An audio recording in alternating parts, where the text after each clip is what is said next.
Remember last fall when we turned the clock back, giving us that extra hour to do what we wished? Well, it's time to pay up. Yep, daylight savings time is once again upon us. On March the 10th, we spring ahead.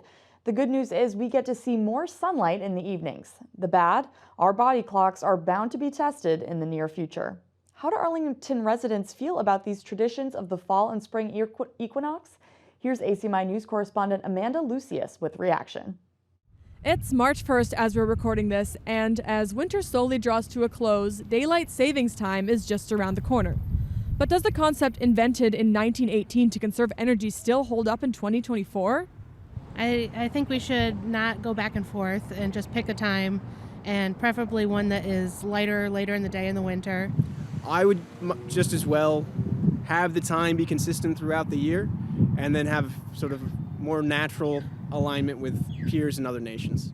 More than 25 states have proposed measures to keep the clock set to so-called daylight savings time year-round and not move it back in the fall. After all, for the majority of Americans, sunrise and sunset no longer dictate working hours. But despite numerous stalling efforts on the state and federal levels, daylight saving time is still a part of life.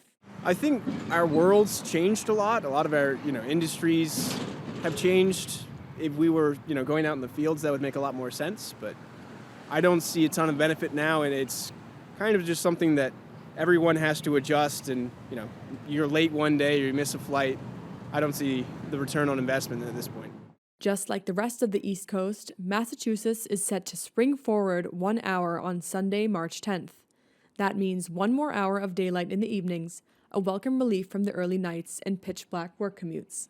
Yeah, I just think as soon as it changes in the fall, I kind of you get into a funk a little bit, oh, you can't go out and do as much, you don't really feel like going to the grocery store, oh, it's dark, and you just kind of hunker down.